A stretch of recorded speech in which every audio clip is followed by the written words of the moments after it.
not me breaking the news to a friend that there isn't actually that much gay stuff in Wheel of Time.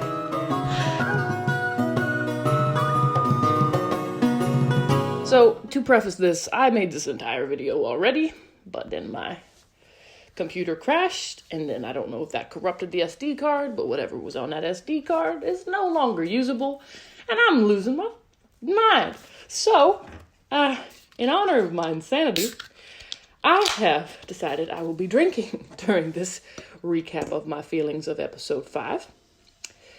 And I hope you will bear with me, because I'm emotional. Okay, let's get into it. What did I love? A lot of things.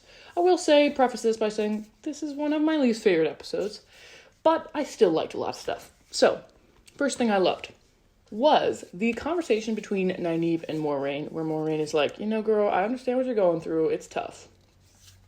And Nynaeve's like, fuck off, bitch. You don't know anything. I hate you. You have my mans, and I would like him back. But also, she's kind of affected by what Moraine says. And even though she has these small lash outs that really feel like Nynaeve and her stubbornness, it's a really beautiful scene where two really powerful people are forced to look each other in the eye. Well acted, well executed. Next thing I liked was a through line of this episode. And since I've made this video after weeks now because of all the issues, I have seen all the episodes. And I'm now even more grateful for this through line because it is kind of the last time we really get to spend time with these characters. And herein I am speaking of Egwene and Perrin and Eamon Valda. That evil, evil man. He is disgusting. And this whole sequence is horrifying.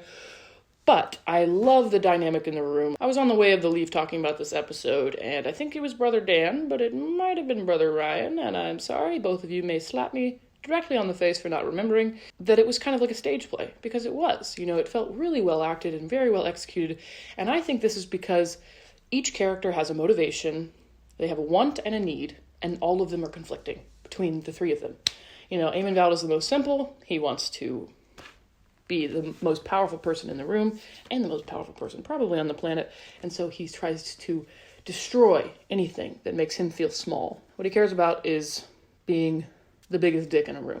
And that goes directly against Egwene, who is, not to say power hungry like he is, but she's very ambitious and she will not be diminished by anyone. And that becomes even more clear as the books go on. And then there's Perrin, who doesn't care about that at all. And actually that is also a contradiction. It is the negation of power that actually gives Perrin power, which is a whole kind of philosophical conversation, and I'm not going to get into it, but hopefully you know what I mean. And then on top of that, there's these greater desires, where Egwene wants to save Perrin, Perrin doesn't want to be saved, Eamon Valda wants to kill them both, they both don't want each other to be killed, Egwene wants to live, and so, do. So, yes, I love this. Next thing I liked was, kind of coming off of this, was, Wolf Boy Season! Golden Eyes brother! Golden Eyes, Golden Eyes, Golden Eyes Perrin. Golden Eyes, Golden Eyes, Golden Eyes Perrin. Perrin. It just, when his eyes turned gold, it was such a headcanon moment for me that I was just like, chef's kiss. Part of me has a feeling that it could have been even better if they had incorporated Nynaeve and Lan and Moraine's story into this storyline. But we're not going to get into that because it's all hearsay. Hearsay! Some random little thing I liked was the sunrise in Tarvalon. It's just so purple and pink and yellow and orange and blue and dawning on a new day in a beautiful city in a new place with all my friends. In the Wheel of Time. The Tinkers being some badass bitches. Just another example of the show actually handling something way better than the books.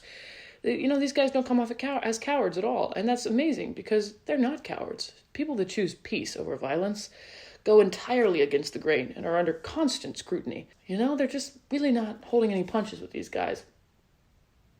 I didn't even mean to do that, but I'm sorry about the pun, but I'm also not sorry about the pun. Next thing I liked was Hamed's voice and the cheesiness that he brought to Loyal. I think it's hard for me to say how I feel about this now, because when I first made this review, I was like, what the f... But now that I've watched the 4 episodes, I'm kind of like, he's so good as Loyal that And I actually don't think the makeup's that bad now. I don't know. Maybe, I don't know. I'm into it. I'm into Loyal. I mean, people are right. They could have cut this character and they didn't. And I'm glad, because it's just, especially when we lost Matt in the next few episodes, it's just one place where we can have a little bit of joy in the midst of all this darkness. The darkness. Next thing I liked was the Lan and Moraine scene. It's a really small scene, and there's no word spoken, and it is beautiful. You know, Lan is coming back from having spoken with Stepan, and he's feeling the possible loss of Moraine. These two actors are performing a bit of a masterclass here with their eye emotes, the emotes of their eyes. But you could just feel the connection they have to each other. And I think it's one of those things that this show is giving us that the book gives us as well, that I always find so oddly empty from our regular media, is just the companionship and deep love we have for our friends. Next thing I like is Liandrin. I mean, she's just a viper, you know. This Liandrin has some depth that Kate Fleetwood is finding in smallest moments, in the smallest lines, you know.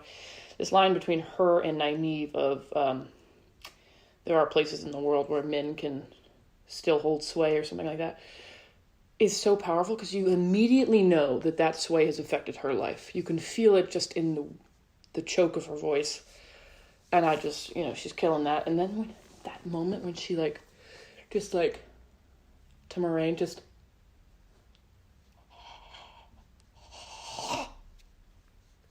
God, that was a fucking gross. Look, I've heard people say, oh, Moraine liked it, like she smiled. I'm like, no, Moraine is playing Dice Daimar because she's a bad bitch. And what's happening there is her being like, oh, you think you can play with me, honey? You think I'm your little mouse and you're the cat? No, honey. I am the lion, bitch. The lion. And you are the mouse.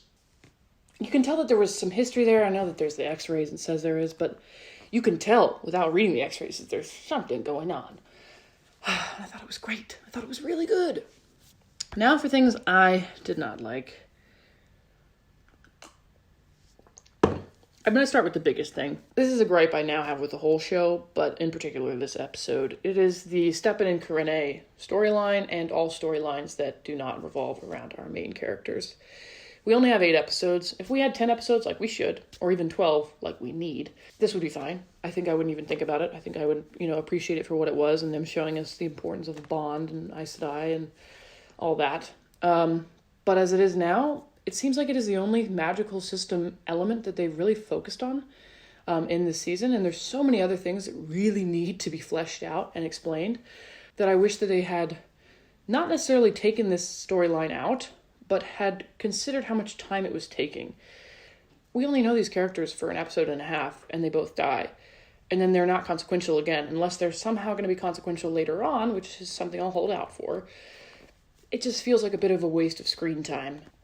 And then when Lan has the morning scene, I'm not going to get into Lan. I've said that. I'm going to, do a deep dive on Lan, really figure out what my thoughts are. I do think it's just heavy-handed, this scene. This is just, it's emotional.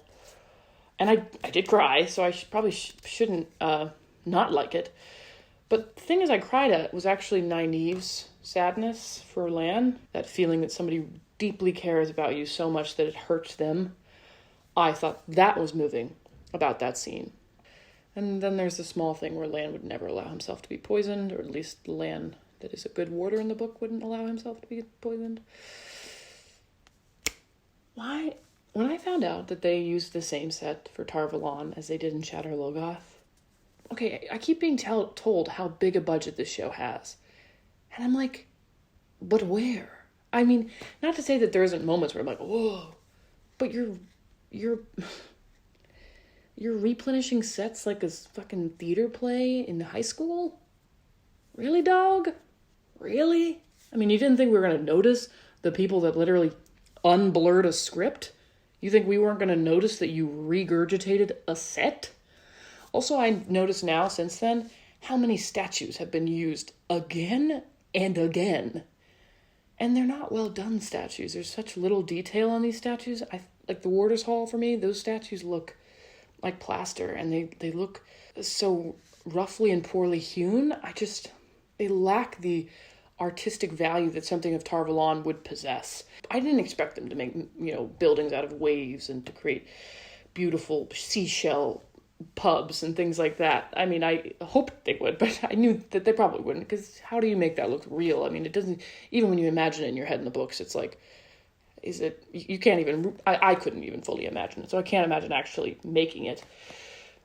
But I do think Tarvalon should have incredible precision, and I think they manage it in some places, like with the laced windows. I think Moraine, the Aes Sedai chambers are gorgeous. But when you have something that's really beautiful next to something that's just kind of basic, it draws extreme attention to it. So that's something I had a problem with Tarvalon in general. The city streets being way too clean. I know people said, I said I would keep it clean. I think that's a cop-out.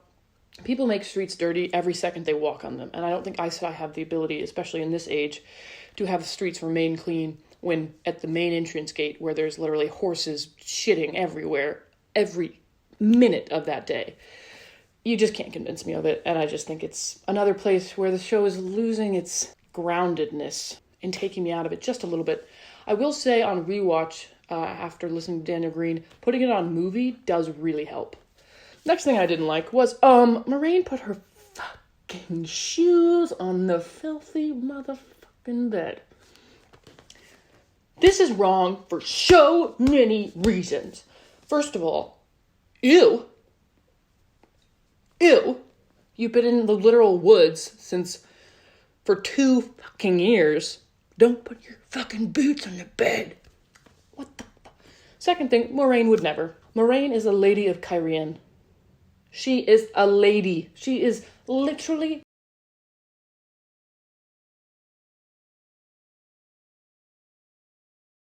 next in line to be the Queen of Cairhien. But she puts her boots on the bed? You can't convince me. You cannot convince me. She did this once before, but I allowed it because she was dying. And I assumed Lan put her on the bed. But even then, I was like, pretty sure she wouldn't do it. And now she's doing it deliberately. And I cannot forgive it. I cannot forgive it. I think that's kind of all my complaints. You done? Yeah. This episode on mini a rewatch got better and better, as I have found most of the episodes do. But it is probably my second to least favorite of the entire season. What did you think? I think all of you have probably had a bit of time with this episode now. You've probably moved on from it. But what do you think now, with everything else in mind? Does it sit well with you? Does it sit better with you? I actually find it does sit better with me, though it doesn't sit well. But yeah, leave a comment below. Tell me what you think. That's all I got for you guys today. My name's Carolina. This has been my couch. This has been Carolina and the couch. Please like and subscribe if you enjoyed this video, or like and subscribe even if you did not enjoy this video, because wouldn't that be fun and different? Why not? Do it. Try it. I don't know. It's gonna be fun. Turn on your notifications if you want to hear more from me. Yeah, make good choices. Or don't. I surely won't. Cheers.